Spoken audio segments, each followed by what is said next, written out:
Welcome to Happily Ever Aftermath. The podcast where we discuss relationships in movies and our relationships with them. I'm Polina Grinbaum. And I'm Diana Rojek Skonnord. Hello, Diana. Hey, Polina. For a sequel podcast to a sequel movie, we gotta make sure we hit the right comedic bits. Right. Dang, Oded Fehr is cool. Yeah. So we're back. Here we More are. mummy. Yes. The mummy is in fact returning. We're returning with the mummy. I don't know. I'm not doing very when well. you said the mummy and you said the money. I think I accidentally said the money. No, you did, but was that a Freudian slip? Because clearly they needed to get so much money. Yes. Because they got to turn this around fast. Right. Yes, I did. That was a Freudian slip. Yes. And Because similarly, there were coincidences. and because we have the returning cast of so many from the first movie, we have the returning guest from our podcast episode. Right. We Ryan. can't get enough. Hi, Diana. Hey, Ryan. So, are mummies a form of zombie? Yes. I think? think so. Is that there must be some ruling on this Yeah. that I'm not aware of. You stumped me. Stop that. I mean, they are. They're the undead, Yeah. I think, Reanimated. right? depending on the classification system, I think mummies and zombies might both belong to the phylum of Revenant. But we're not here to geek out about that all day, as far as I know. mean, are we really not here to geek out on that? I'm I not think we talking about can. The Revenant. I didn't watch that. Yeah, Wrong that's- movie. Yeah, that's the one with the bear won the Oscar. Some good acting on that bear. God, suddenly had a flashback to when I showed up and watched the wrong movie, which I did once on this podcast. That did happen. That did happen. That It was very uncomfortable. embarrassing. Thanks, Ryan. Sorry. That was awful. We had a guest too. It was so humiliating. How did I remind you of that? Because she said talked the about a different Revenant, movie. and then okay. she's like, "Well, we're not here to talk about the Revenant." And I suddenly was like, I just think it's great that I she's. still have nightmares about that. I think it's great that she's blaming you, but none of us thought about that but her. Still freaks me out. Still upsets me. Anyway, You're fired. enough about my shortcomings. Yeah, so you didn't watch a movie with Boris Karloff, right? Or Tom Cruise? Callbacks. Boris Karloff and Tom Cruise? Oh my god, I did! I watched two of them just to be safe. No, I watched the right movie. It had the same people, much of the same people as the last one. That's how I know. But not the ones that died in the first one. But yes, some of the ones that died in Some the of the first first one. ones that died in the first Including one. but not limited to. Yeah, exactly. Not Benny. Aw. No. But Benny lives in spirit with certain actions of some of these people. Mm-hmm. Let's get going. The mummy returns. Come Yes. on. So Ryan, what is- happens in this movie? No, right. This is your pick, so I'm going to let you be the one to take on the role of tell us what this movie is about and who's in it. Yes. Well, I got tired of your incessant griping about the inadequate plot summaries, so I decided to go the extra mile and write my own. Oh, best guess ever. If I'm setting any precedent. Subject to change, by the way. Oh, so Ooh. Okay. No one will ever do that again. Should I dive in here? Please do. Okay. The mummy Imhotep has arrived once again by a cult of followers and a reincarnated version of his lover Anck-Su-Namun. Hang on. I have a problem with this description. Why? Okay. Okay. Yes? No, I'm messing with you. Go on. They were yes-anding. Their goal, to ensure their immortality by capturing the power of the ancient Scorpion King. To do so, they steal an artifact from Rick and Evie, the heroes from the first movie, who are now a married couple, kidnapping their 8-year-old son in the process. Then it's a race to the Scorpion King's resting place that will determine the fate of the O'Connell's son, the world, and our 2 star-crossed villains. It's not bad. Okay. I can see in your eyes you have actual gripes now. So I do, and that's unfortunate. But let us know the cast. Oh, cast? oh man, that's unfortunate. Hey, Okay. I'm just here to watch. Wait, hang on. I'm not familiar with this part of the procedure. Do I just go down the list? oh, yeah. Okay. Brendan Fraser as Rick O'Connell. Frasuary. Go on. Rachel Weisz as it says Evelyn Carnahan, but I think she's just supposed to be Evelyn O'Connell at this point. John Hannah as Jonathan Carnahan. Arnold Vosloo as the Mummy Imhotep. Oded Fehr as Ardith Bey. Patricia Velasquez as Anck-Su-Namun. Freddie Boath or Boath as the kid. Alex, his name is Alex. We're going to be referring to him as the kid. The That kid friggin' from kid. now on. Yeah. That kid. Alun Armstrong as the sinister curator, Mr. Hafez. Dwayne "The Rock" Johnson in his first cinematic role as the Scorpion King. I was wondering, is it? I was going to look that up and obviously just didn't. Well, I assume that this was his quote unquote breakout role, but I don't know if breakout role is correct because it's just a small thing. But I think this is something. It was pretty, I mean, it was like if you're going to be in a movie for a very short period of time, he made an impression. He made an impression, but not like Judi Dench in Shakespeare in Love. Wait, did he win an Oscar for this role? I don't think so. Damn it. Okay. Shakespeare in Love. We should add that to the list. Alrighty, that has been apparently added to the list. And then we have Shaun Parkes as Izzy the pilot, and returning from my previous episode on the Bourne Identity, we have Adewale Akinnuoye-Agbaje as the cultist minion Lockdown, the scary one. Yeah. I really enjoyed that character. Yeah, I mean, he's like a newer character other than, of course, the Scorpion King, who is duly terrifying. That was high But quality animated. And I was I was going to say that was high quality comic relief, and we empathize with him in being annoyed at the 8-year-old child. Yes. At one point, he has to like take care of the little boy who is determined to be as annoying as possible. Justifiably, I mean, when you want revenge on what's abductors, Exactly. but- Yeah. And that's gonna kick your ass. Oh, I hate this kid. he was especially annoying. But could come up with a better comeback than I don't think so. Yeah. Well, he did stab him in between the fingers. No, that was Imhotep who said that. Oh, okay. Yeah. Well, that's what actually makes him kind of badass is that he doesn't have to. Yeah. That's actually what was great about it. Like, Just the fact that he was speaking in English was a bit. yeah. I like to give. But that was like. Can I just say this? No, he did not. What? He did not. He was actually speaking. You didn't see the thing that they did where it was like the hunt for Red October? Yeah, no, I did. No, I mean, we the audience heard it in English. So, Okay. Yeah. Okay. I agree with your assessment of that scene, however. Also, wouldn't it, if you were not like a regular, like if there was a translation mechanism, I feel like it would not do contractions. Like I feel like that's kind of advanced colloquialism. So I feel like it really would have been I do not think so. But I think he said, "I do not think so." Oh, really? Yeah. I've seen this movie. I would also like to give a shout out that even though it was in a tiny scene, they got back the original actor to play the Pharaoh. Oh yeah, that's true. Aaron right. Apale, I assume is. That's an important scene too. It is Yes, a very important it's a very scene. important scene. Okay, so for those of you, much like with our first episode, you heard lots of rambling back and forth between what order did Ryan and I watch this movie, what age were we when we watched this movie. Yeah. Have you guys resolved this? Confused each other when we went through this. So I'm going to state it once again. I saw The Mummy Returns in the theater 2001, and then afterwards I eventually went to go see The Mummy on DVD because it wouldn't have been kind of Yeah, they wouldn't have been in the theater at the same time. How about you? And I experienced them in the same order. First The Mummy Returns and then The Mummy, but in my case they were both on DVD. And you saw The Mummy Returns on her recommendation, if I recall correctly.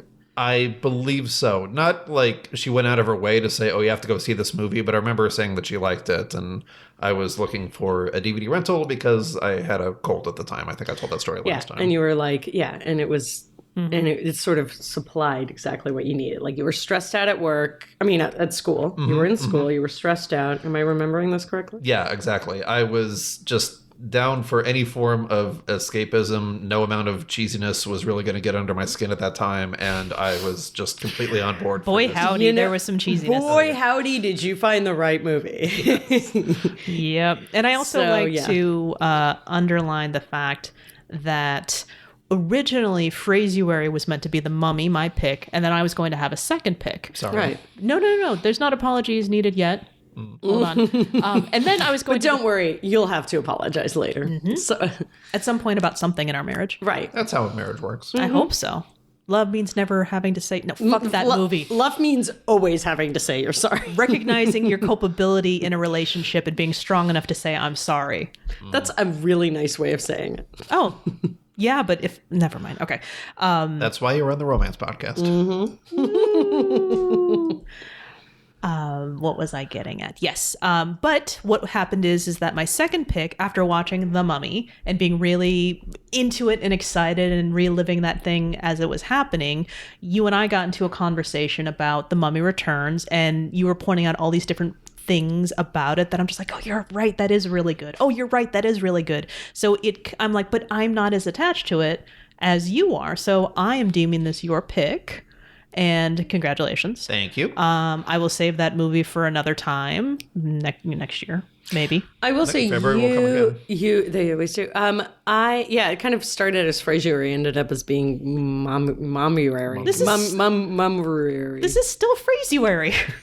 And in fact, when The Mummy Returns started, he and I were going back and forth. There was that shadow of Rick. And it was kind of amazing that, yes, the Mummy Return, or The Mummy is fresh in my brain. So, of course, I can recognize that little hair flip as blatantly Rick.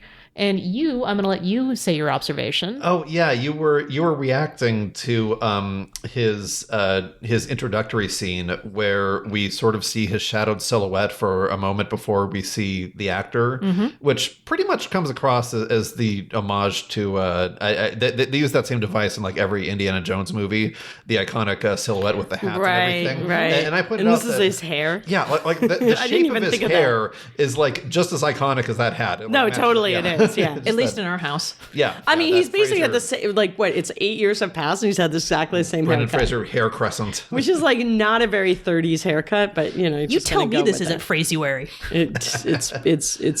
It's as Frasury as we got.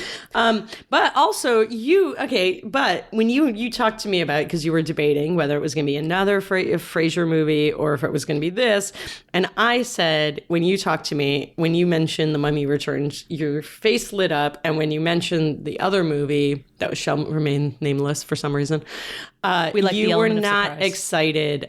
You weren't just as excited. So I think you're also excited about this. About What I think is great Don't is hide that. No, what I think is great is that Polina extrapolated something that I don't think was happening, but I decided to run with it because Polina is seeing something. And sure, let's watch The Mummy Returns.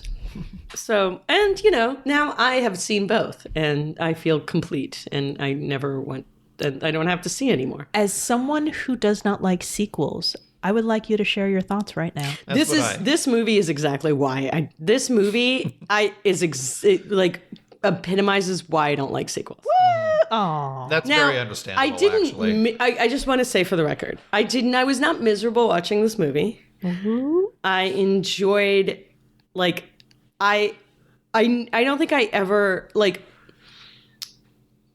I just found it insane and irritating, but then with moments of real pleasure, and fear and anxiety. They took down the horror elements down a notch. A little bit, yes, which was kind of appreciated, but also so the reason I don't like sequels is I feel like, especially when I'm surprised, usually it's a movie that I am surprised that I like as much as I do, and that there's something sort of quirky and interesting that I end up liking about it, and it has a sense of discovery that and it feels personal.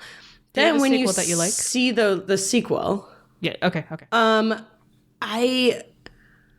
mean, I can't really think of one. I'm sure there is. I mean, this is a general thing. Go on. So, but this movie, I felt like, and then when you see the sequel, you basically feel a little manipulated. How so?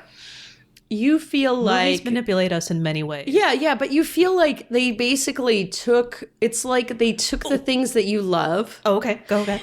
And they just kind of they took the sort of the organic pleasure of those things, Okay, and they spit them back out at you in this cynical way where they just kind of hey, you like this?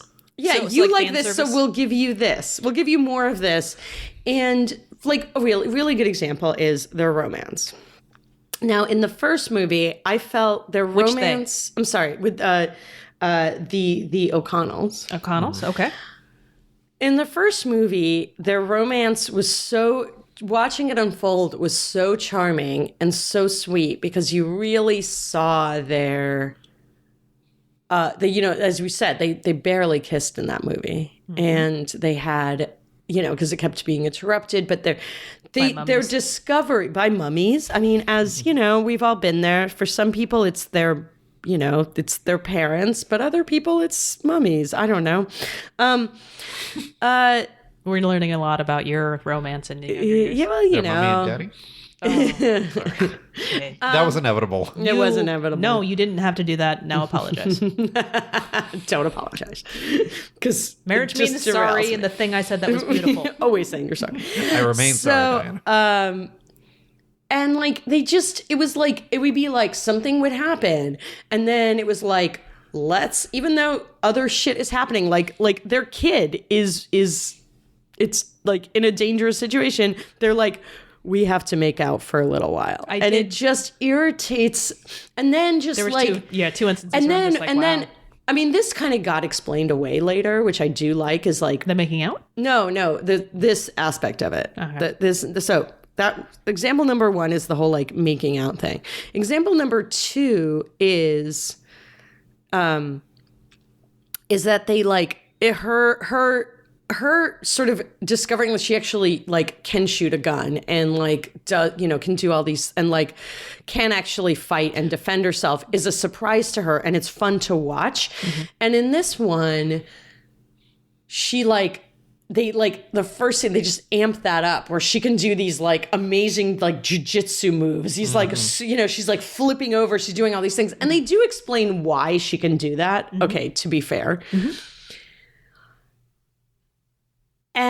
But also they like, I just, all the discovery is gone, and they just kind of like all the subtlety and then you really do know how it's going to end. Like, I feel like the first time you see a movie, you're like when she dies, I'm sorry, I didn't mean to laugh when you said when she dies. I mean, but I can already tell you we agree because we have a story about when we watched that. Okay, scene. good. But go on. I will just say this, and then When Evie dies. It's like, I couldn't, I'm a movie crier, and I'll take any excuse to cry because I try to avoid crying in my regular life. And so like, that's unfortunately where it all goes.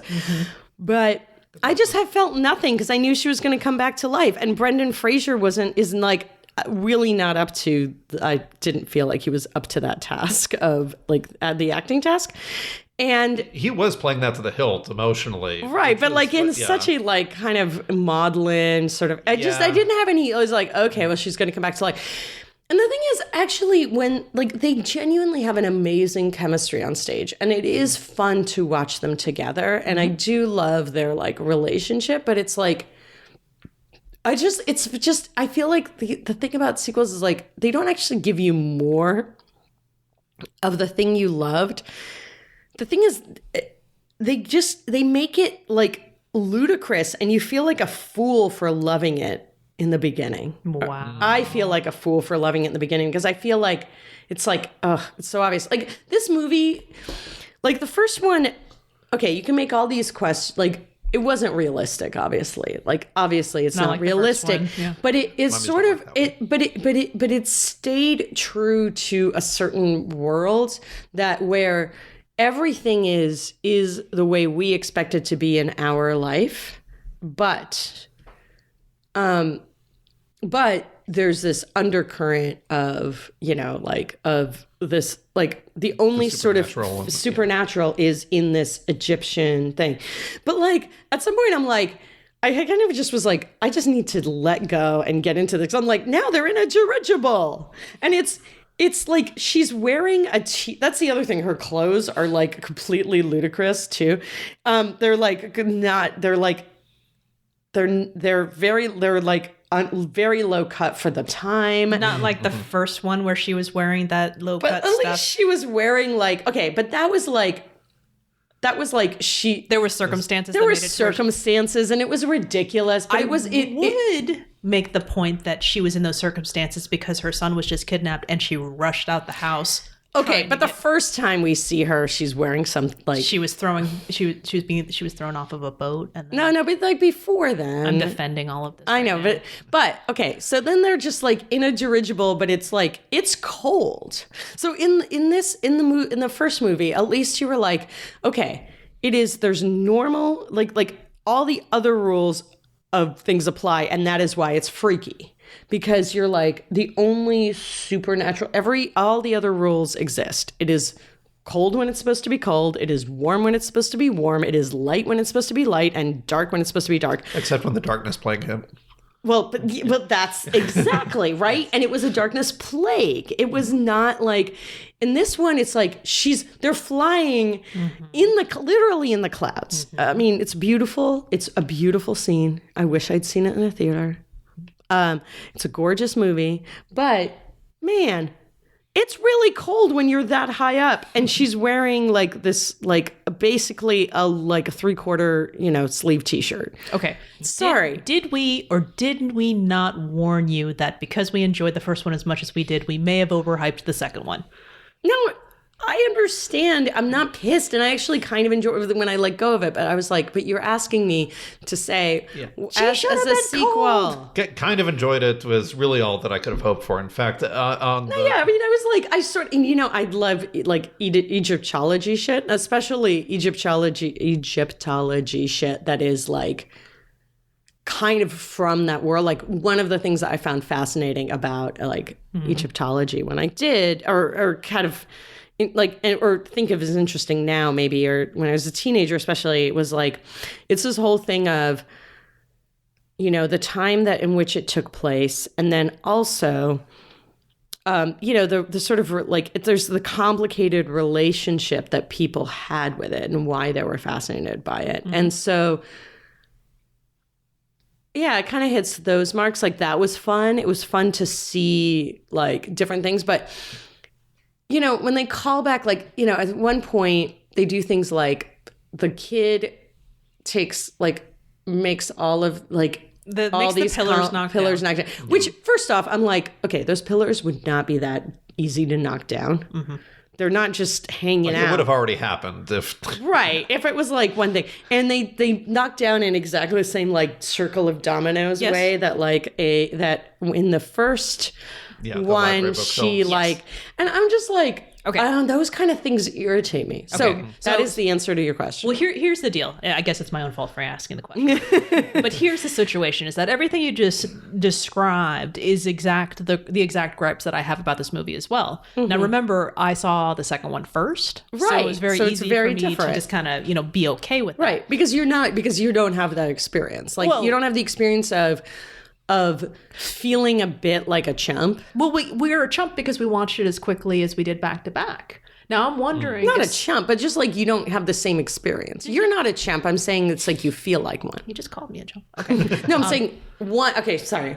One does not... I feel like when I was saying you, I meant really one. One does not feel like... So to respond to that, number one, I accidentally put Ryan through the same scenario when I had him watch Major League and Major League 2 back to back in the same night. That was a mistake. I didn't even enjoy it because they're practically the same movie, but they decide to put different things in it. Second, I feel your pain because all the gripes you had, all of the whole things that are trying to make you relive the magic of the first one does, again, make you feel like a chump when you're watching it again. So I immediately flashed back to when Ryan and I watched The Hobbit, the first one, in the theater, and he was really, listening to me when I'm just like, honey, I was just really irritated because, like, oh my God, Gandalf is in the Shire and he hit his head again just like he did in the Fellowship of the Ring. I feel like I've just been taken for a ride, and it was not an enjoyable ride.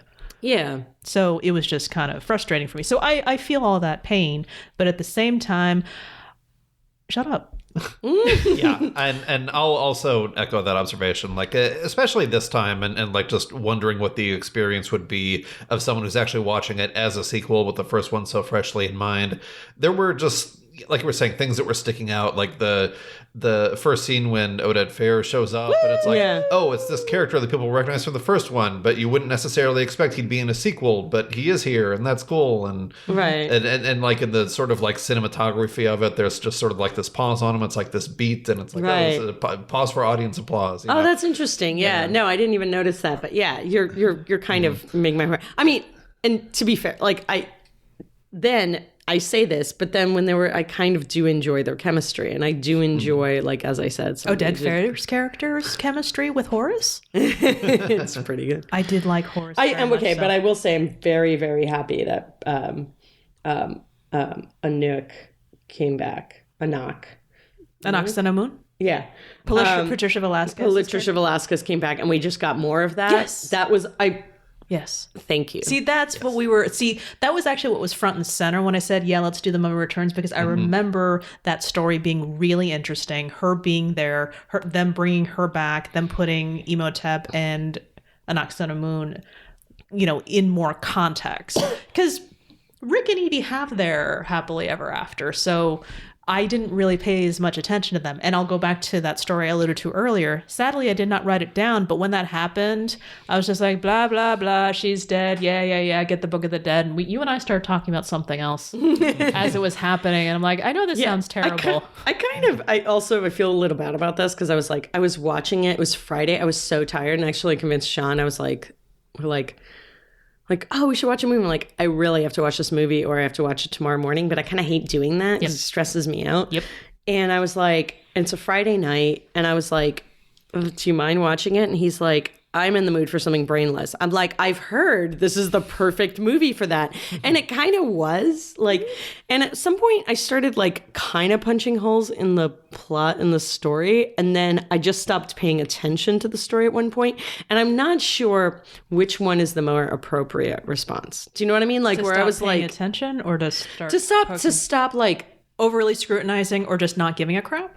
Yeah, like, because the choice is like, I'm like, wait, but isn't the Book of the Dead, doesn't it mean this? Or the Book of the Dead brings life. Right. And I got that. But then, like, there were just certain other holes that I remember. And then I was like, I'm going to write these down and ask about them. And then I was like, this is taking away from my enjoyment of the movie. I just have to stop questioning and learn to love the bomb, I will also, that you mention it, apparently when the little things that were attacking them in the Oasis, when Brendan Fraser threw the dynamite and a big group of them fell down, one of them was riding the tree like Yes, no, there were a few of them. It was really cool. That was actually very cool. I will second your comment. I love those. Those are very effective monsters. That's helpful. Yeah, though they were, yeah. I will second your comment about the bads about sequels, and I talk about it all the time. Has to be louder, has to be faster, has to be angry. Right. And I didn't like the fact that there was as many guns as there were this time. Yeah, and the gun thing was like a bit much. I mean, I know guns are getting better in the decade that have passed, but I'm just like, I'm not. But like, do they all have to be that like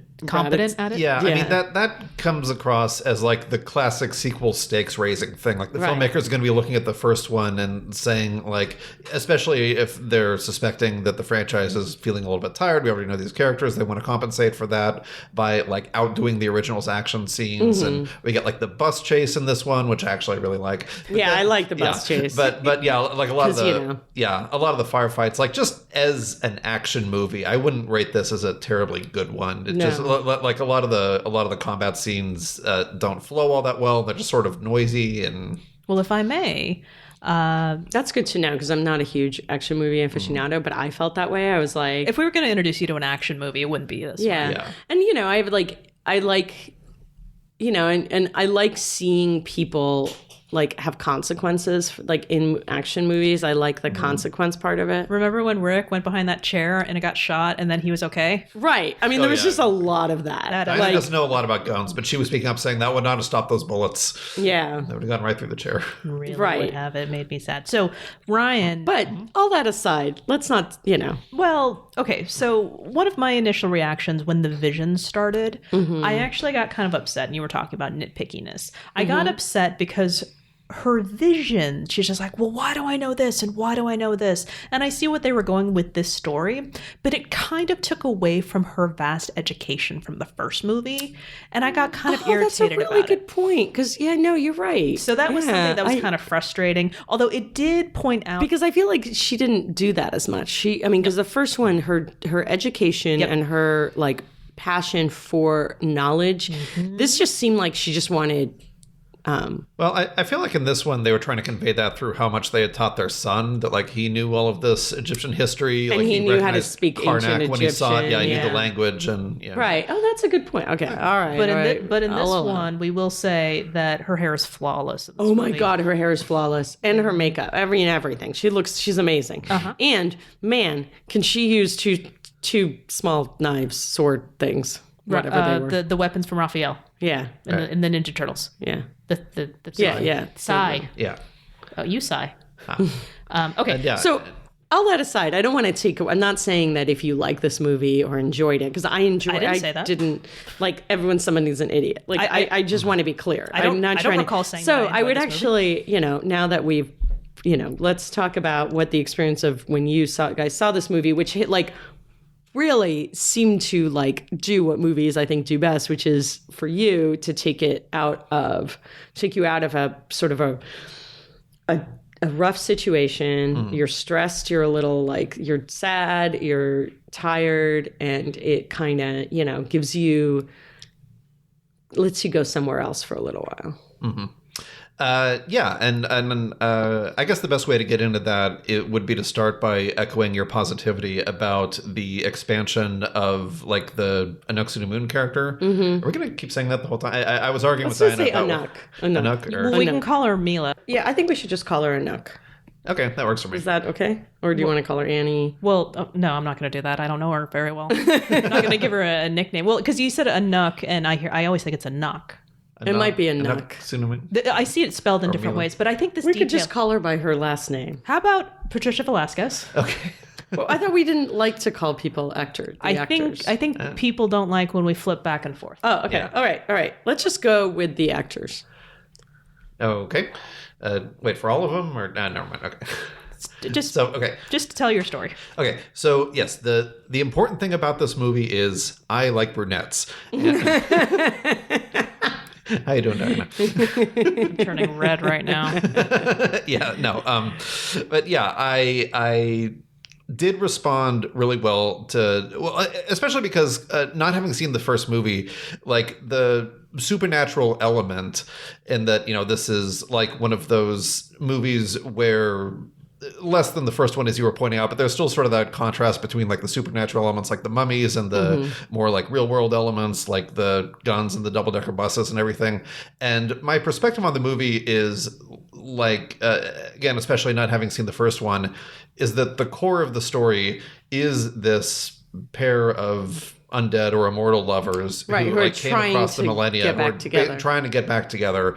And, I found that compelling. I really enjoy stories with sympathetic villains, even though they weren't like super sympathetic with like all the, and they did explain that she was like I mean, I did like that they kind of explained it where they said, oh, well, she doesn't have a soul yet. Right. So she's like a sociopath. In the beginning, In the beginning. And they're like, oh, she doesn't have a soul. But then again, he's trying to give her soul back, and he's also like kind of awful and cruel, and he like wants to kill everybody. I spent probably too much time trying to figure out like the mechanics of that whole reincarnation. Oh my business. God. It raises so many questions because it implies that this woman whose name is Mila, and she's just like someone who was born in like regular everyday life. And she would have been alive during the events of the first movie when he originally just brought Anck-Su-Namun back by resurrecting her mummified corpse. Right. And that implies that like this Mila is still out there somewhere who's like an identical person but not with the same soul. And it's like the opposite of how reincarnation usually would work, like in most pathologies, which is like the old soul in a new body, but this is like the same body, but the soul's not in it. Right. I wonder if it's possible that Mila did exist, but the first time that the body was resurrected in the first movie, it escaped and went into her instead? Or the soul went into... it's definitely set up that her soul, Anck-Su-Namun's soul, came back from the underworld and went back into her pre-existing body. No, I'm saying it missed. It missed? And went to Mila. Oh, interesting. But yeah, and then this is the kind of stuff that I was like, I could get so attached to this, and I'm gonna let this go because this is when I started debating. I'm like, well, do I let it go? Do I just go, you know what? I'm just gonna watch because like it was basically at the moment of the dirigible where I was like, oh, now there's a dirigible. Okay, whatever. All bets are off. Let go, Polina. Just let go and just enjoy the beautiful shots of the dirigible. I do really love your suggestion that Mila was sociopathic because she was literally soulless. She was just walking around as like like an automaton, like a body with no soul inside. Yeah. That's I always kind of interpreted it as like Mila had her own soul, but they were bringing back the other one. There was some sort of like merging, or does she like have... I would assume she has both sets of memories afterward, so like she can still function in the modern world. Honestly, this is the thing that kind of irritates me. I feel like you and I are spending more time on this than they spent like building this world. But it is not entirely fair. It got greenlit very quickly, so of course they didn't spend very much time. Oh yeah, the story is that it literally got greenlit the morning after the premiere of the first movie.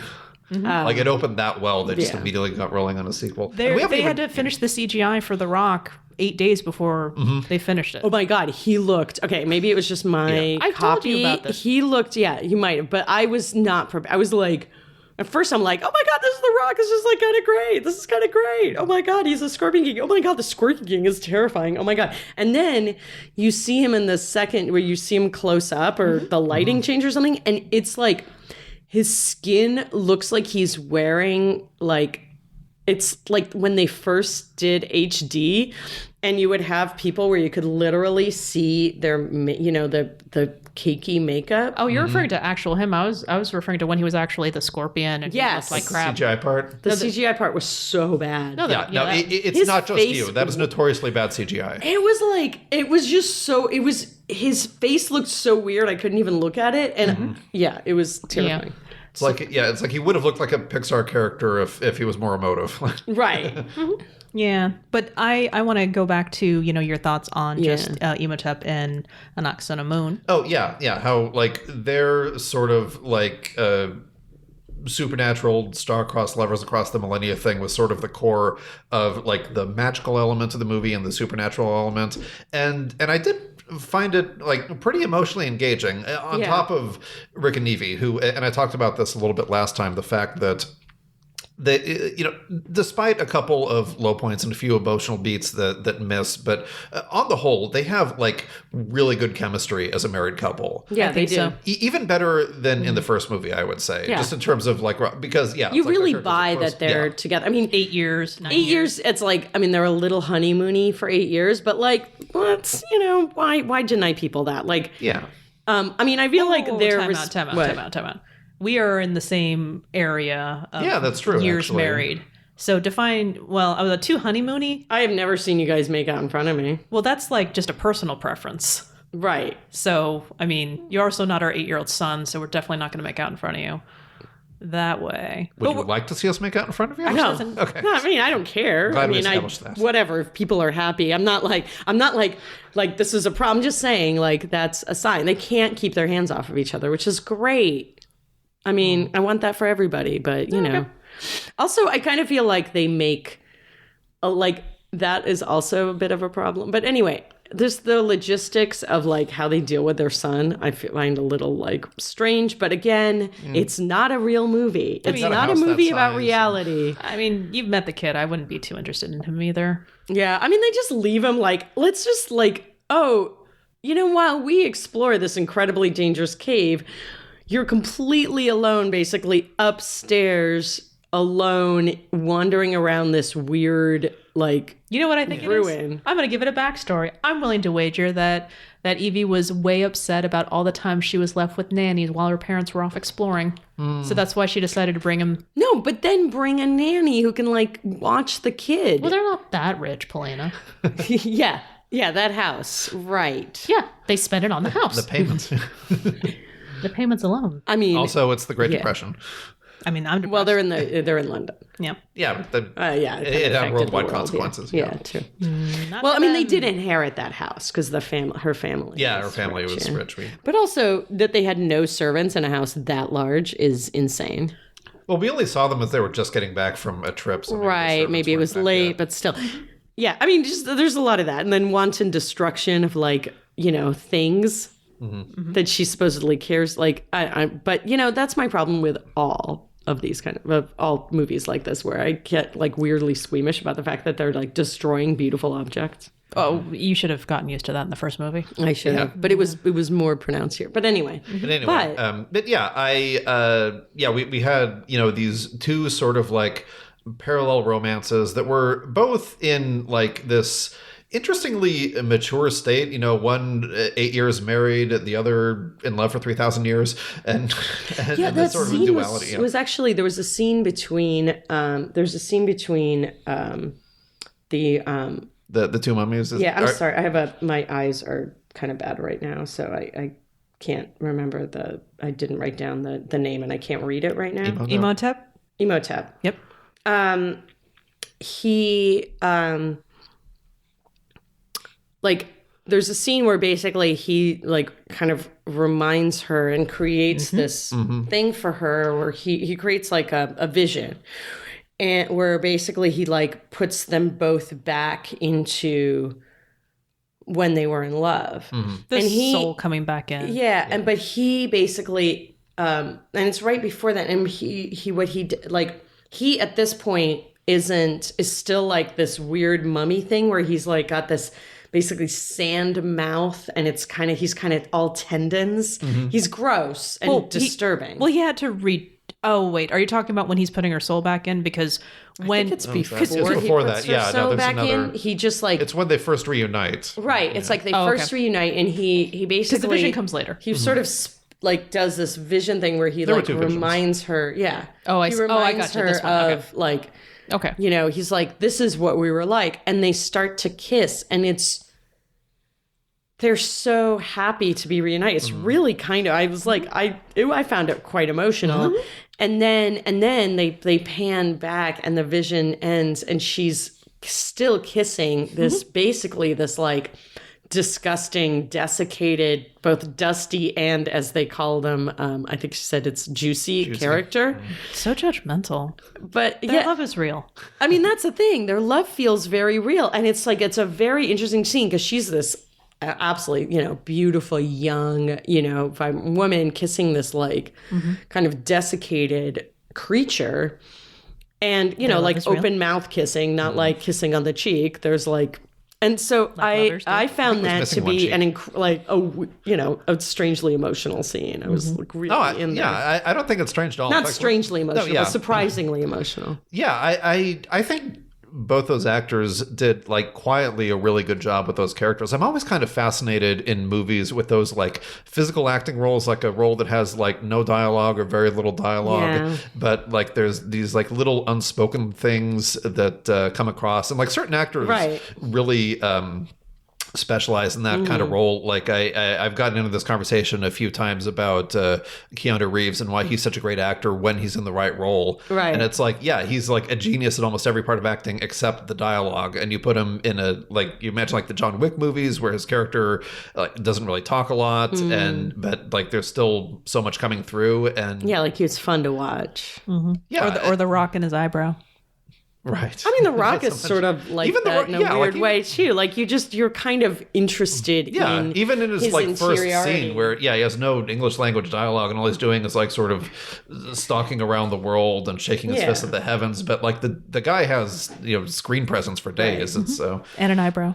Yes. I mean, I feel like those two. That's why I was sad to see them, because usually like those characters, you don't. I was sad there was so little of them in the first one, and I was gratified that there was more of that. Okay, that's a victory. But yeah.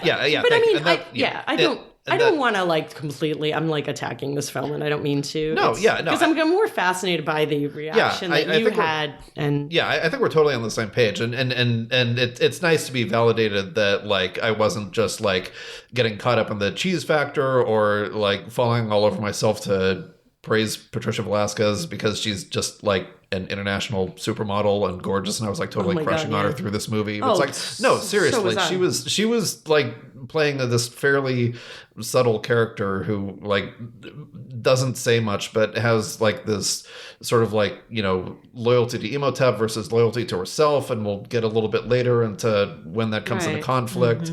And Arnold Vosloo too was just that was actually great when she turned too. Like that was fascinating. That's it. We're probably gonna have a whole segment about that, right? But just the look on his face in the final scene where she doesn't come to save him is just like, oh my god, there's like so much. There's volumes there just in his eyes. It's like, well, this is the thing. I think it's funny because Brendan Fraser, like I feel like Brendan Fraser is like the opposite. There's like, you know, it's like I was saying that he has like basically six of them. Did I say six? You said 6, but and like you wanted 9. Yeah. And so like I feel like, you know, Arnold Vosloo had a lot more.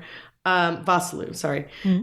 But Patricia, I mean, you have to believe that she is someone that you would be buried alive in the worst way possible for, that it would be worth it.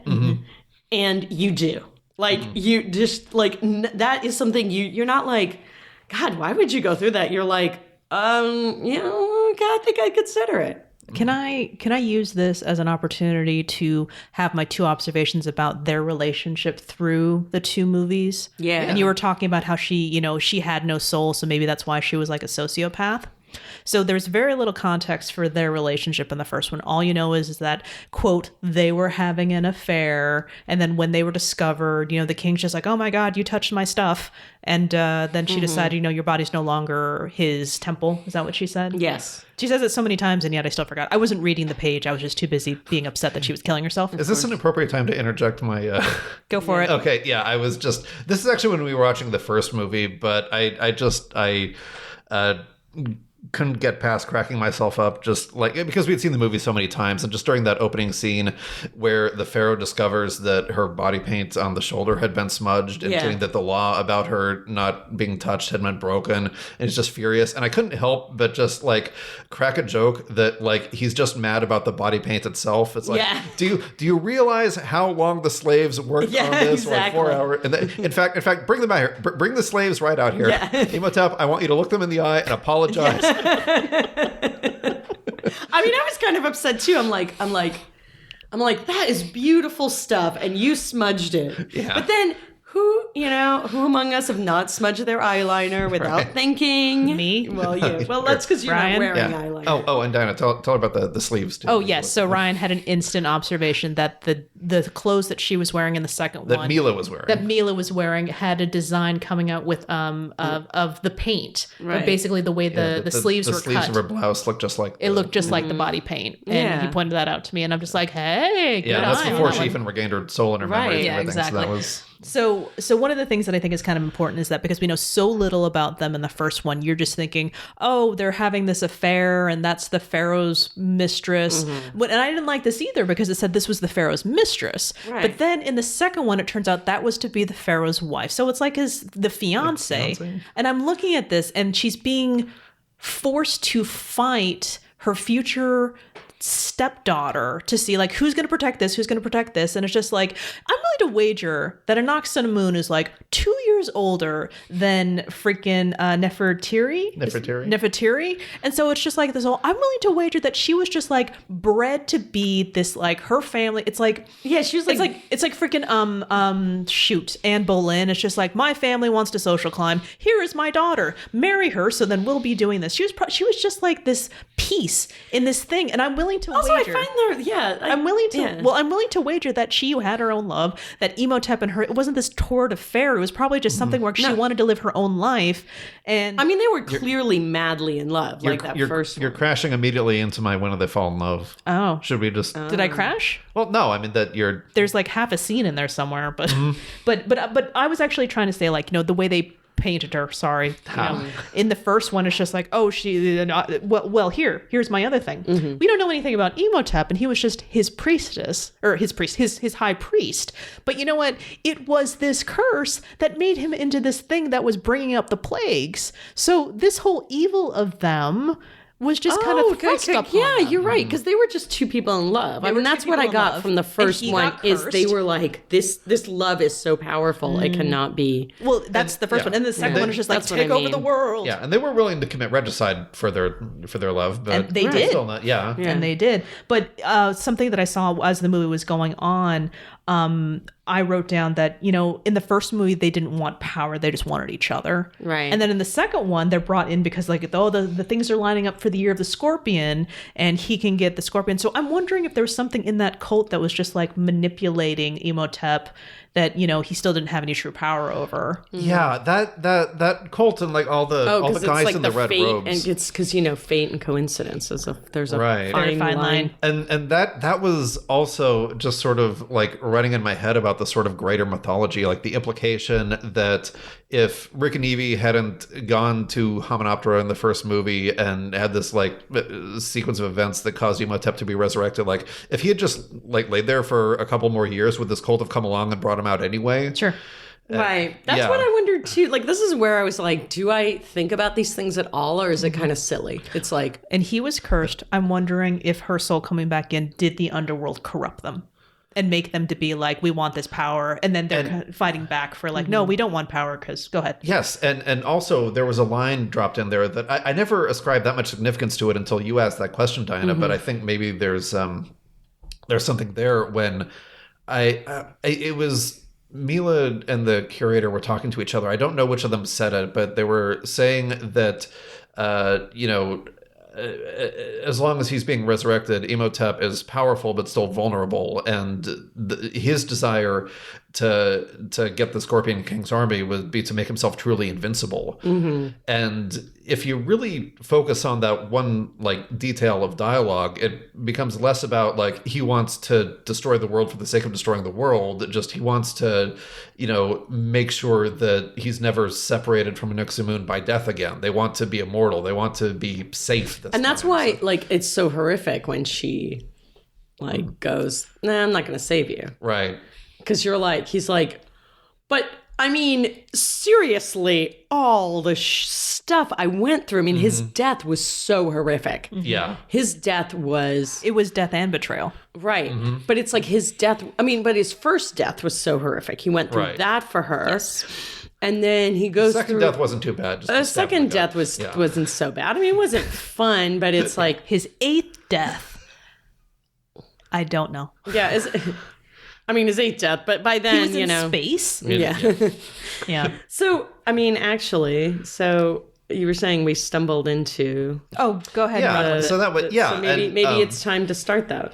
Yeah, I think my thoughts are pretty similar to Diana's, that if you try to sort of read into their relationship through the one single flashback scene from the first movie, it comes across as like this is just an erotic attraction between the two of them. It's this forbidden fruit thing, and that, Anck-Su-Namun is just sort of like the property of her husband, and this is, she doesn't want that, but she's sort of like just gravitating toward another man who's, like younger At her access. and more handsome than the pharaoh, and like... That's funny. I didn't get that at all. Well, yeah, I mean, it's I didn't analyze. I didn't. Yeah. Maybe I wanted something You're different. analyzing other pieces, but not this. Yeah, and like from that you ask like, well, clearly the pharaoh thinks of her as his property, and does Imhotep not think of her as a property? Maybe, or as of his property? Maybe, but there's not really enough information in the first movie to tell. And then with the second movie, like particularly in the dream sequence when they're fighting at the, what did I call it, Diana? The All Valley Egypt martial arts tournament? Yes, you did. All Valley Upper Kingdom. Yeah. Karate Kid reference. Yes. Like the two of them barely interact. There's really just like this one significant look as she's walking away from the duel, and he's there because he's the high priest. He's just sort of in the audience, and then just sort of like make eye contact for a minute. But that does kind of speak volumes, because it implies that like this wasn't just that they were coming together in a moment of passion, that like this was something that the two of them knew that they were pursuing ahead of time. There was some sort of, we're left to guess what passed between these two characters, but we know it must have been some reason that they were like looking at each other like, we need to bide our time. We need to, find a way to get me out of this marriage to the pharaoh, which turned out to just be like murder. Maybe they were planning to run away. Like I said, it's all guesswork.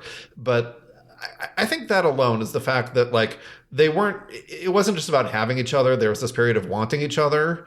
And, the fact that blossomed into this, like, I'm going to use this underworld magic. We're going to be together, even if we have to come back from the dead in order to do it. I would consider that like pretty solid evidence that it was real love, like before the story starts, basically.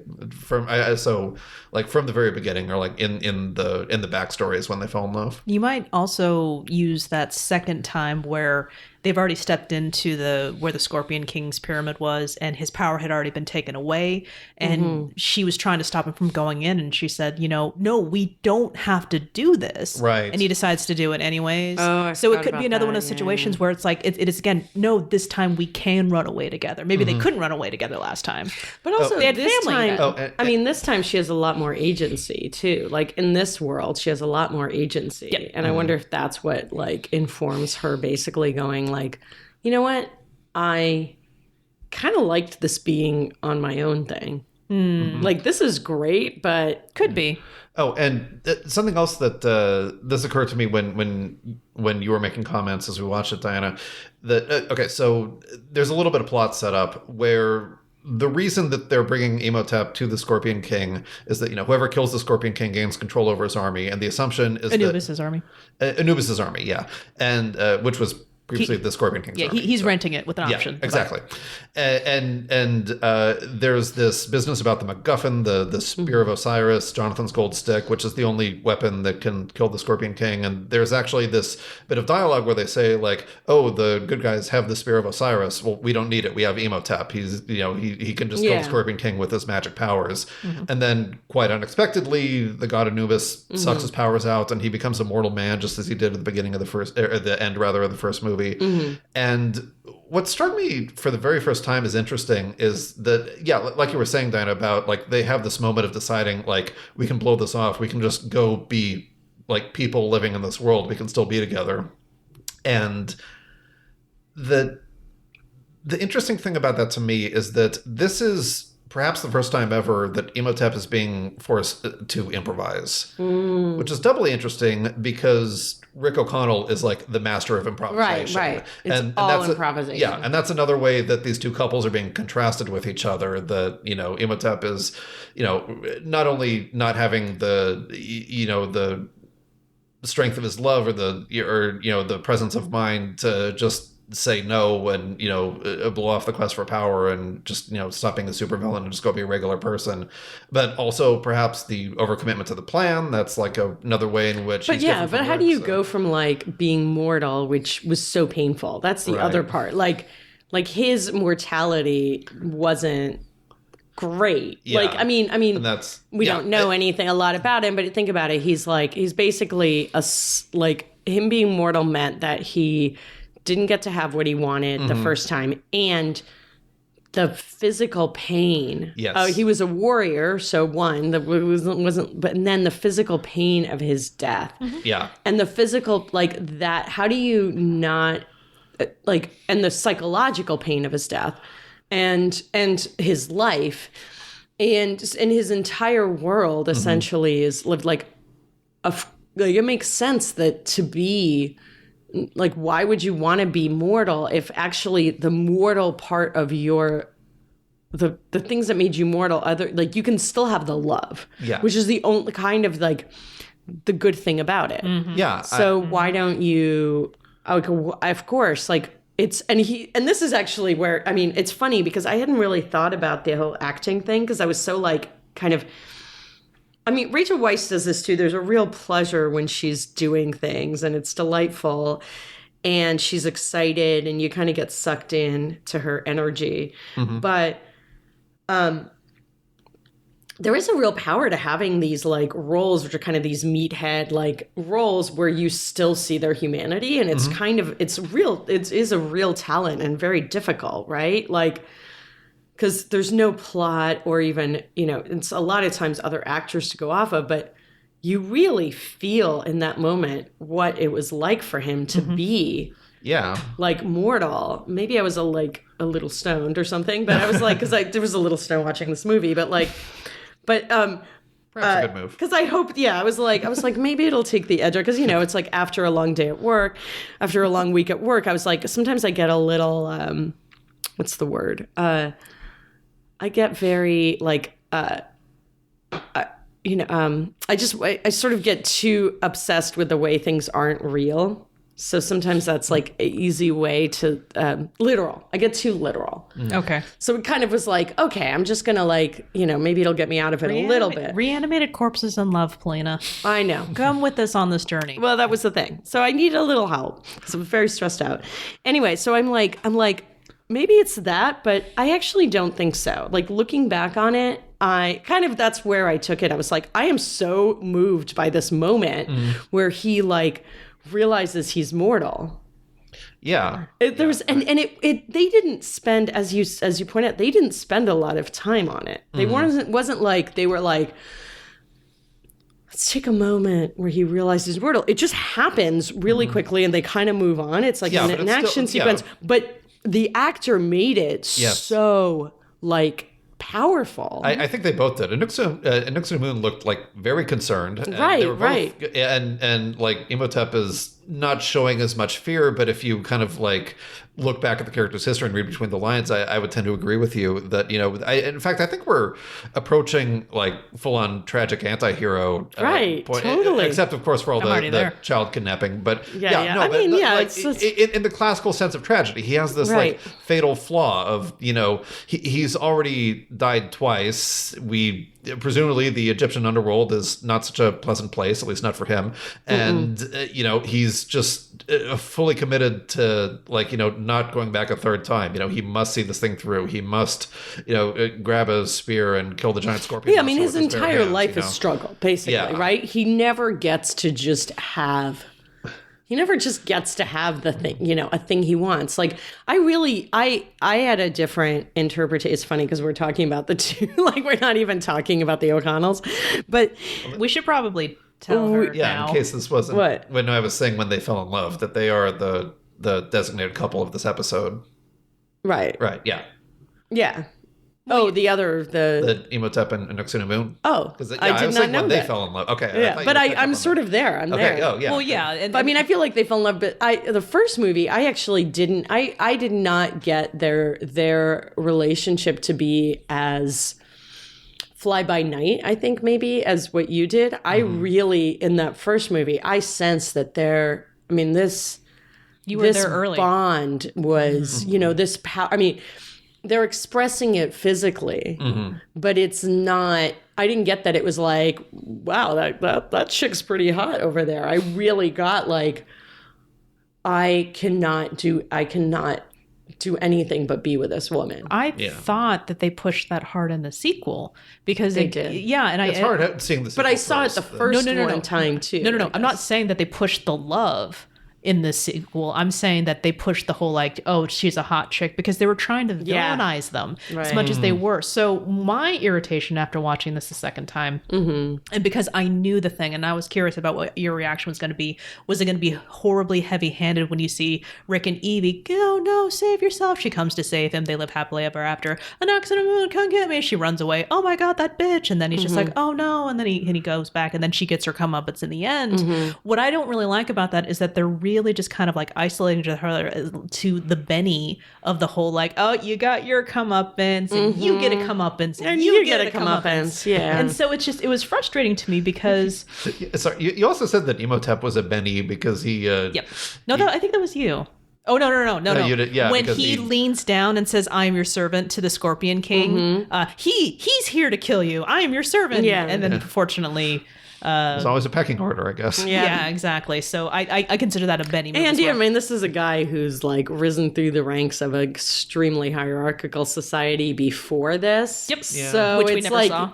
Yeah, which we never saw, but like just knowing, knowing what his the career as a little I priest do was like. know. Well, it was the high priest, so I mean, eventually, but like, well, no, Right, but to get up there, yeah. Well, Anyway. if this type of thing has taught me anything, he probably had very high up there parents who made it so he could get to it very quickly. Right, you're gonna have but to write still. more fanfic. That's what I think. Yeah. you and the oh fanfic my were God, this the one. fanfic, yeah. Yeah, but going back And to 1 year later, Ryan, we realized that Ryan and I have been writing fan fiction about these two people for years. much like in the first episode, I tuned this out in the sequel of this episode.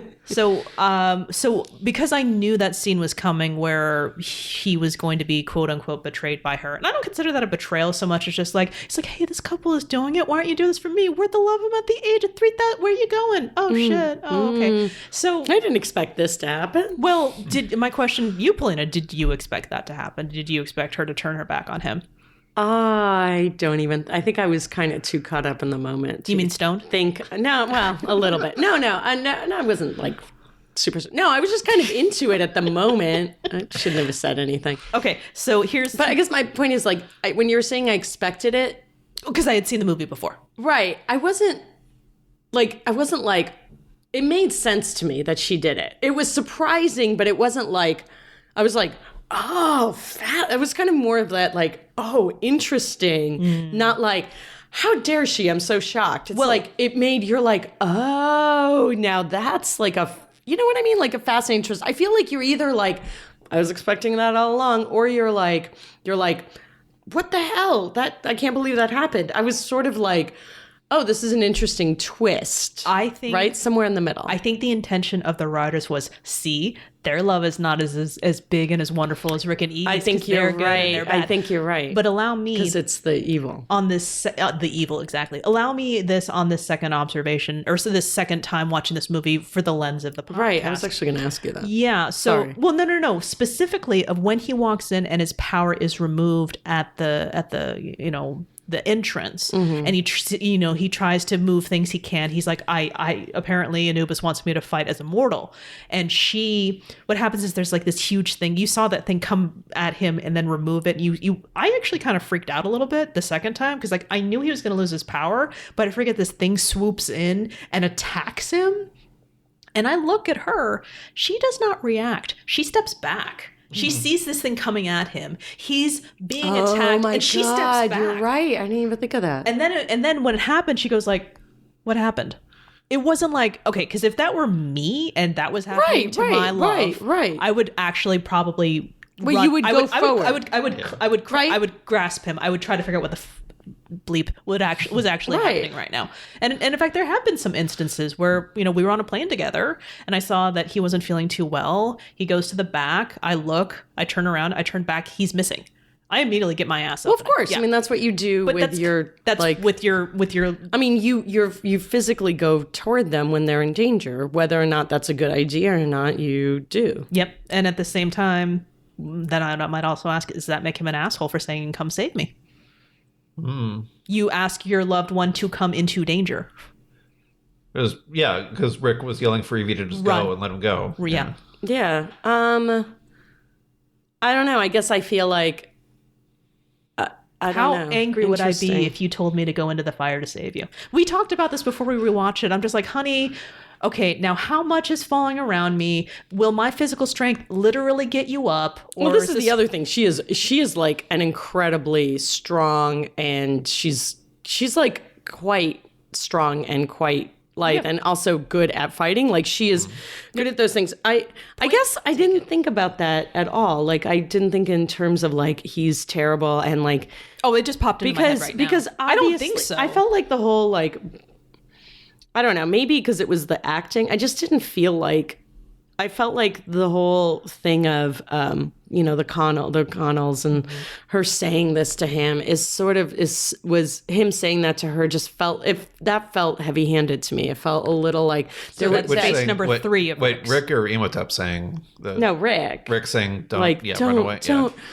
It's like, well, of course she is, and she's that person. Like she always goes in to save him, and I think that's exactly why he screamed it at her, right? Because he knows her that well. Yeah. Love means never having to say, "Please save me from mortal peril." Mm-hmm. What about immortal peril? Because this mummy's coming after me. Right. Yeah. All right. So Ryan had mentioned his perception of that, and he was able to talk about certain scenes in a detail that, like, I'm like, I didn't watch this many times. Yeah. They're really pretty. They're so pretty. They're so pretty. Yes. So many pretty brunettes. So then my question: if you love brunettes, brunettes. If you love Carol Burnett, this is not you may not want to see this movie because she's not in it. No, if you love brunettes, this is your film. Mm-hmm. Oh, I wanted to ask this too. Do you consider Arnold Vosloo to be a handsome man? Yeah. Okay, just checking. I'm nodding, by the way. Okay, good. I just wanted to make sure that was. As much as I don't want to play the ranking game, he is number 3 in my attractive men. Wait, hold on. Attractive men in this movie. Okay, yes. Go. Are we playing? What's number 1 and 2? Oh, number 1 and 2. I think I mean Brendan Fraser, obviously, right? No, he's number 2. Oh. Oded Fehr's number 1. Oh, can Horace be 0.5? Diana really likes Oded Fehr. I like Oded Fehr. You like Oded Fehr? I like Oded Fehr very much. And I was very, very drawn to the relationship between him and Horace. Their friendship was amazing. And I have thoughts about it, about what happens next to them in the future. All right. Yes. And I observed that of the 5 movies I've seen in which Oded Fehr battles the undead, this movie is in the top 2. There you go. Wow. Yes. What's the first? The Mummy. Oh, yeah, I guess. I was like, is there a better one? one? Yes, we just watched it. There are the worse. Mummy, yes. There are worse movies in the where. Oh! I will tell you stories later. Okay. But no, it's Oded Fehr is really attractive. This would be a difficult one. Hey, Polina, don't objectify him. Okay? He is a father of a bird. Okay, I can't say his name, but you can.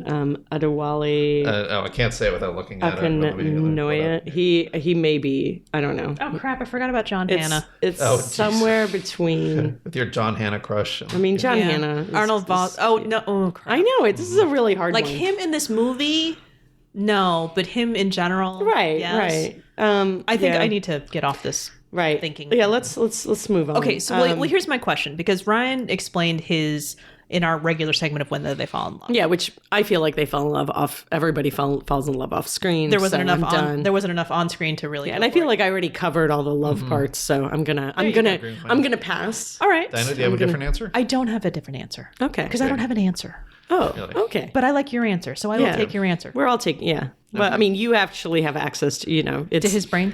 Yeah, like you have. Yeah, I'm not allowed to take his answer, which is why I'm passing. But you are because 50% of his stuff is mine? Because 50%, Including his answer? Because California is a common property state. Yeah. Oh well. All right. So then. We move on to the next question. What happens next? Who would like to go first? Too long of a silence? I'll do it. Okay. Well, I think it's very important for me to point out that Oded Fehr and his bird Horace are very important to me in this movie. Oh my God! But if you're right. Parts. You know what? 2 parts. No, 2 parts. You know what? I'm Two parts. committing. Okay. No. Oded Fehr. Oded Fehr. Most attractive person in this movie. Welcome. Thank you. Okay. I like it here. I like being here. I feel very good with my choices. I had a moment where I'm like, oh my God, I'm trying to figure this out. Honey, is it because he reminds me so much of Carl Urban in The Two Towers? Pause. Wait a minute. This came out first. That means that he was Carl Urban before Carl Urban was Carl Urban. And then he looked at me weird. No, and then midway I through just that, looked at her completely because I'm like, I haven't seen The Two Towers and I can't remember who Carl Urban You're is. fine. midway through that conversation, I just listened to Diana's explanation and said, fair enough, and got the dirtiest look from her because I didn't even realize I was making a pun. Yes. The best. I didn't realize you were making a pun too, but now I really like the pun, which is confusing. Unintentional puns are awesome. No, Oded Fehr, he's so great. And like this I'm is talking about him and Horace. Super true. Oh, him and Horace though. I'm talking about. I'm can sorry. we I'm talk sorry. about that? I'm sorry. You're right. Ardith Bay and Horace. So here's the deal. There's 2 parts of this that I think is very important. Number 1, we heard a shot, and we heard, and there is an implied death. But number 1, death isn't necessarily certain because it did not happen. Number 2, It happened on screen, you mean? it didn't happen on screen. Excuse me. Didn't happen on screen. Right. Also, we how learned anything did the from army movies? find them if Horace wasn't there? So my thought is that Horace did make it to the group. He was injured. And Yes. also, if that is not true, it doesn't matter. If freaking Evie can be stabbed and come back, so can Horace. Oh, yes. Did I they like save it. that book at the end? I was going to say I don't remember. Huge implications if they can just go around resurrecting the dead whenever they want. And It's fine if it's Horace. Yeah, but I think they need to stop at Horace. Yeah. Yeah. So I find that And they continue their lives together. I believe there was some talk of an adorable bird crutch. Yeah, Yes. he got shot in the leg. And so this is the whole not getting the book thing. The book is gone, okay? Because implications Right, are not right. good. So what happens is that he has his adorable little crutch that he's able to do, and he is on his wonderful friend's shoulder until his ending days, which will be many, many, many years from now. And by now, I mean today, because I want him to live like hundreds and hundreds of years. How long did owls live in the wild? I don't know, but I don't think he was an owl. The falcon. Thank right? you. Oh, wait. No, he was an owl. He wasn't. Were you sure? Can you train owls?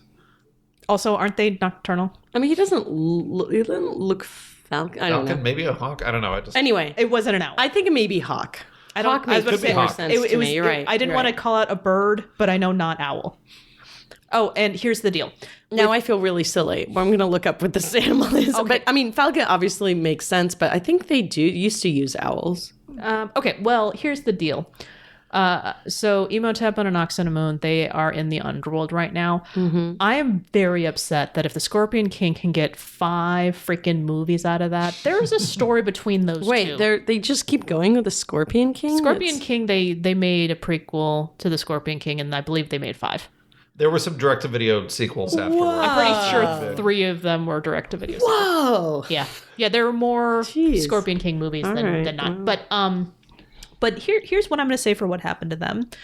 If these movies have taught us anything, they can come back whenever they want. All it takes is a cult to bring them forth. Okay. But I think they're going to stay dead because I don't want another cult to mess with them again.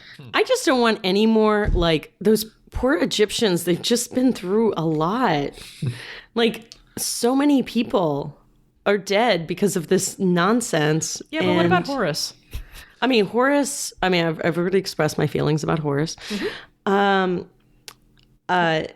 with you. I too, like, feel their love and their love guides me. But yeah, I am actually with you. I think that I would like them to stay dead. I think that basically, Imhotep, this is it for him and love. He's like, when he sees her in the underworld, I don't think they're going to rekindle. I think he's like, this is not worth it. Oh, that's right. The underworld, they can meet there. None of this is worth it. Well, in her world, they Okay, can't. yeah. Okay. In my world, they can't. Yes. They are going to run into each Yeah, other. this is rough. I mean, it's going to be awkward, but Hey, remember the time you didn't kill me? Yeah. Or wait, no. Remember the time you didn't save me? Yeah. And like, Yeah, well, remember when I killed myself because only you could bring me back? right. Wow, they're fighting like they're in high school. Yeah, it's not going to be pretty. And she is very so that's not going to be good. And he's going to be I don't think he's ever going to trust that's an epic betrayal. I don't think he's ever going to love again. Aww. And she's not really capable of love, so Even with her soul back? even with her soul back. I think she realizes that too. She's like, I like being alone. Ryan, considering Yes. that this is your pick, I think it's up to you Right. to give us a deep and meaningful answer. Yeah. Well, I have good news. I'm sorry, we're out of time. Sorry, no.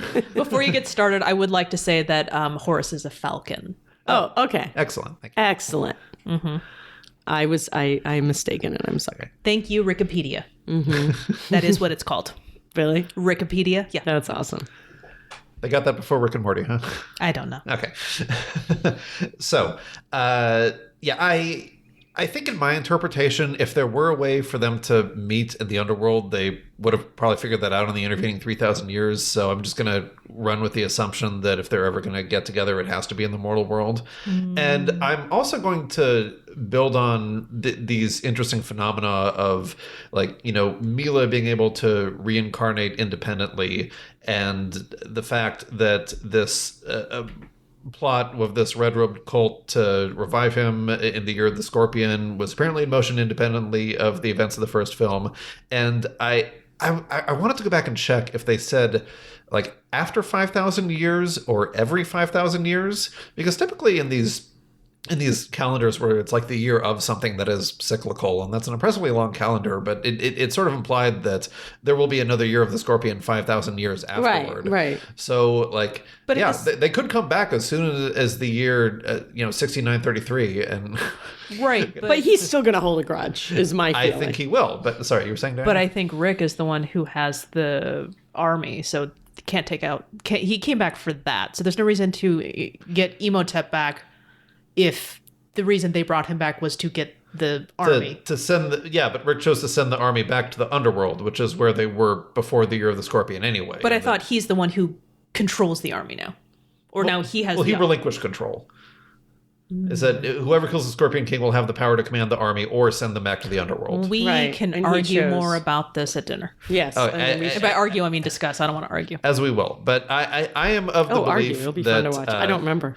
like I said, I personally felt that this relationship was propelling the movie forward, and I think it's too good to let it end there, especially considering it's been well established that Oh, you're such a romantic. I am, and death is only the beginning, as they say in this universe. And if she can come back as Mila once, I think she can come back again, and maybe he can reincarnate too. If I mean, Oh crap!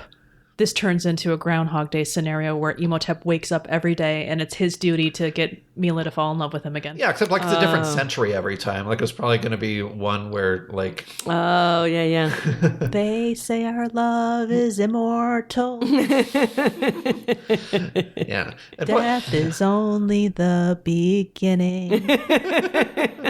And the other thing I'm taking away from this movie is that, you know, they were still discovering things about each other, especially because this is like their first chance to actually like be in a relationship that wasn't clandestine. And, you know, this is probably the first time that Imhotep really like felt betrayed in that way.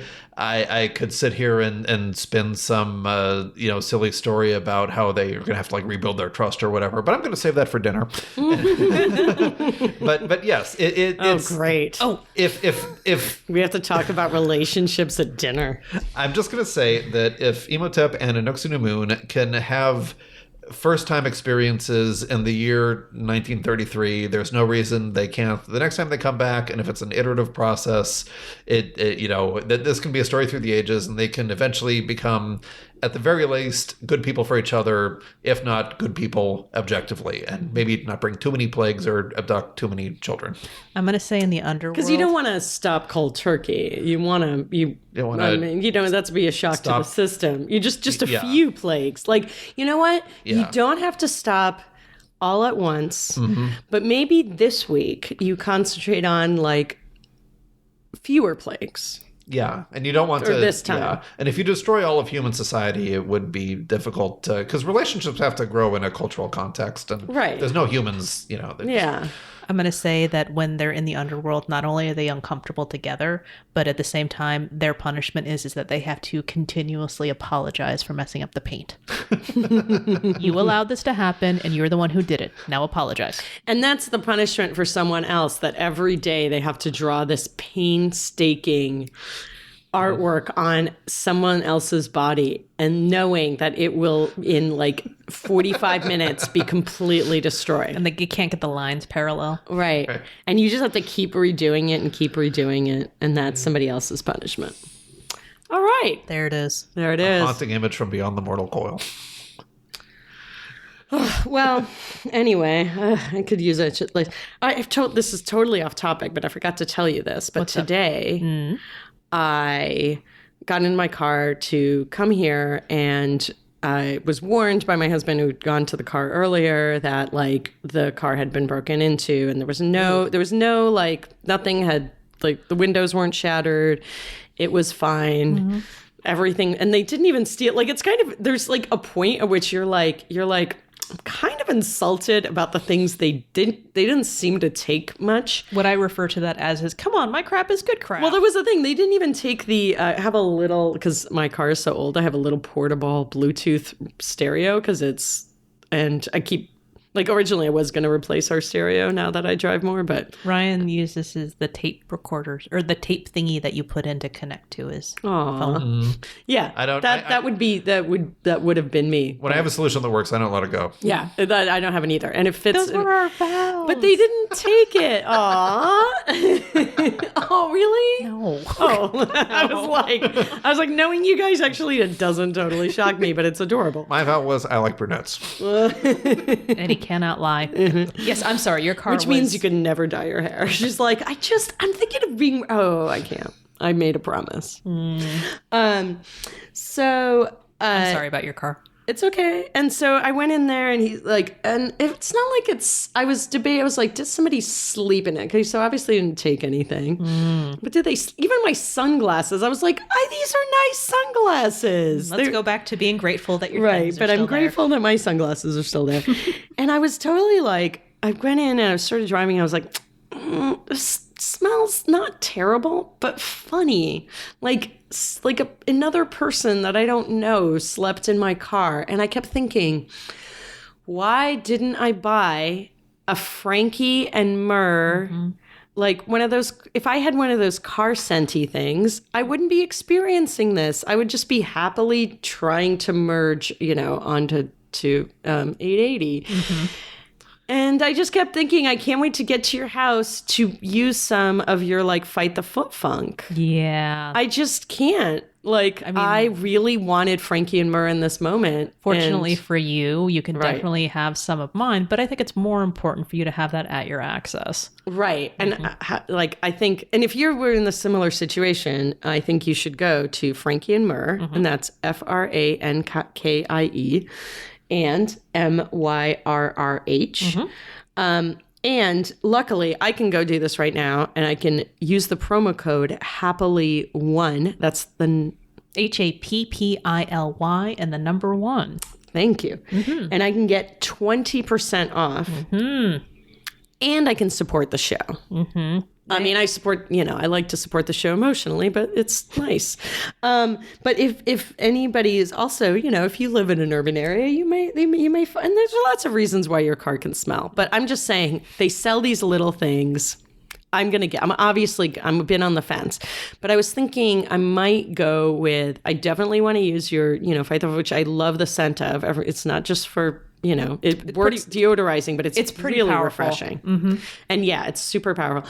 I might go with like the Hello Sunshine. Oh, that will definitely make you feel better. I think that would be really nice. Which is really cool. So thanks to our sponsor, Frankie and Murr. Yeah. And any orders over 35, if you use the promo code happily1, orders over 35 get free shipping. Yeah. Domestic, I always like to make sure that in the U.S. we're reading the fine print. So thank you to our in the sponsor. United States. And yeah, so they're awesome. And that was my I wish I had more Frankie and Murr moment. And I'm gonna fix this. If you want to share us your Frankie and Murr, we want some more moments. You can reach us on Facebook at Happily Ever Aftermath. Yes, and that is it's at Happily Ever Aftermath. Right. Yeah, and then we are on Twitter and Instagram at HEAMCast. HEAMCAST. Yeah, and we greatly appreciate it if you left us a review on Apple Podcasts or even on any of your podcatchers. So that helps with our visibility. You're helping people see us, and we greatly appreciate that. And then we grow a community, which is an awesome community. Yeah. So, and if you're online, any of the social medias, you check out the hashtag Lady Pod Squad. You can find other podcasts. Such a huge part of our community. Yeah. And they're amazing. Yeah. Podcasts and anything you could ever imagine. Very happy to be part of that community. Honored. All right. Polina. Yep. Next time. So, say it with confidence, my friend. Yeah, no. I've been thinking about this movie for a while, and I really want to rewatch it. And it's called House of Yes, and it has Parker Posey in it. And not just because I can tell the story of the time I ran into Parker Posey a few years ago. Take a shot. Yep. And so House of Yes, which I don't have the date handy, but there's only one, so you don't have to worry. Wasn't that also based on a play? Yes, it was based on a play. Okay. And so that will happen next time. Thank you so much, Ryan, for coming on again. Yeah, thank you for having me. This was a real pleasure to talk about the movie, and I'm glad you enjoyed aspects of it. Thanks for bringing... It was more fun to talk about than I thought it would be. Okay. I really enjoyed it. Once you calm down. Yeah, once I got it out. And realized which couple we were focusing on. That made me so happy, because, yeah. Yep. So there it is. The Mummy Returns. We'll be back for the House of Yes. Yes. 1997, by the way. Oh, 1997. Okay, that actually makes sense. Okay. Thank you very much. All right. Bye. Bye.